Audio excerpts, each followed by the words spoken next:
Só um pequeno parêntese sobre a questão da Covid, né? Até porque eu estava vendo uma coletiva de imprensa do Alckmin e da turma dele, e eu falei assim, meu Deus, voltou com tudo a pandemia, o que está acontecendo? Estamos na pandemia, tive um déjà vu, né? Não saímos, não acabou essa histeria? Parece que não, né? Porque muitos interesses em jogo. E a Daniela Lima, né, aquela que diz que a economia está despiorando, ou que infelizmente tem que dar notícia boa da economia quando o presidente não é de esquerda, olha só o que eu resgatei aqui dela, ó. Ela chamando de fake news a história da miocardite, né, em jovens por conta da vacina. Bom, diga isso para o Rod Stewart, né, que o filho dele de 11 anos teve um problema, apagou aí, né, no meio do campo, e cada vez mais e mais casos estão acontecendo sobre isso. Infelizmente, interditaram esse debate. O quão criminoso foi isso, gente? Impediram a gente de trazer questionamentos, sendo que um jornalista tem que fazer pergunta, né? É impressionante como eles têm memória curta.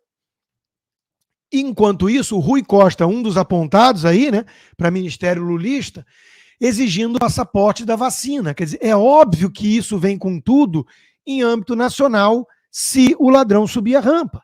Está muito evidente, não é preciso ser profeta, ter bola de cristal, nada disso, né? Por outro lado, olha que curiosidade, né? Impressionante a coincidência.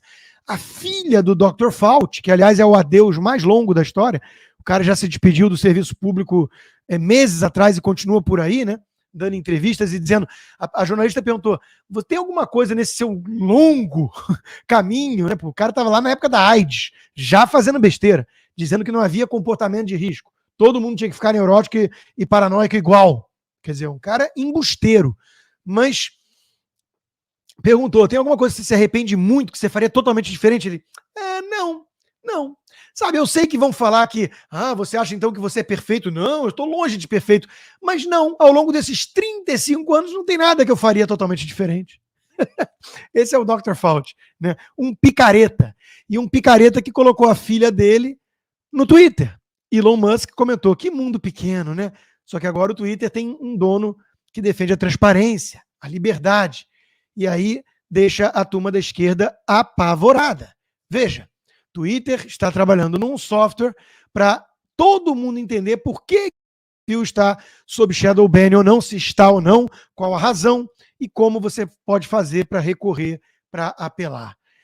Eis a diferença, né, de quem preza a liberdade e antes a gestão que tinha, que era mancomunada, fazia conluio com a esquerda para censurar, perseguir apenas a direita e sem explicar a razão.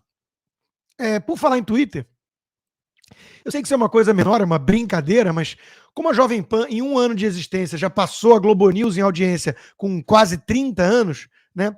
Eu não preciso falar do engajamento. O Guga, oi Guga, tudo bem? O Guga, ele tem bastante seguidor, mas ele não tem engajamento nenhum, né? Mas até mesmo em número de seguidor, e isso já está desatualizado, porque está crescendo 1.000 e poucos por dia aqui, quase 2.000 por dia, minha conta, eu já estou chegando a 1.600.000, né? 1.570.000, já vou chegar já, e o Guga já está sentindo ali o calorzinho no cangote, né? O maçarico está vindo. Oi, Guga, tudo bom? Mas é isso, né? Eu só não chamo ele para uma disputa de natação, porque aí talvez seja a única coisa que ele realmente consiga vencer. E claro, por que eles me odeiam, além de eu brincar com eles, né? É porque eles se levam muito a sério, apesar de serem apenas militantes de esquerda, mas acham que são imparciais e muito isentos, né? Eles me odeiam por isso, né? Vai lá o professor Papagaio anunciando o programa dele, né? Sem nenhum engajamento, tadinho. Eu só perguntei, alguém ainda assiste isso, professor Papagaio? E olha lá, mais de 20.000 curtidas, né? Quer dizer, eu não estou medindo nada por curtida, não. É só uma brincadeira, mas, professor Papagaio, cá entre nós, né? É que o senhor já era, né? Só fala besteira, chama todo mundo de nazista, de fascista, virou um lulista. É um negócio muito constrangedor ver a sua trajetória para alguém que já te admirou, que já leu os seus livros, né? É uma coisa muito triste. Eu fico muito triste, né? E alguém que estudou tanta história, né, e não consegue nem entender o papel de um deep state establishment que luta para solapar, usurpar a nossa democracia. Porque é disso que se trata. Então, Eu quero chamar atenção para esse texto muito importante do Jamil Chad no UOL, né, de como os diplomatas sabotaram, e esse era o título original, ele mudou o título, sabotaram o Itamaraty bolsonarista. Gente, esse é o tema da minha coluna de hoje na revista Oeste, porque isso é muito sério. Isso aconteceu exatamente com Trump aqui nos Estados Unidos. Eles partem de uma premissa: Trump, Bolsonaro são extrema-direita, fascistas, ameaça à democracia. E com base nisso, esse estamento burocrático, tecnocrático, ele dá as cartas do jogo e sabota um governo eleito. A democracia dá trabalho.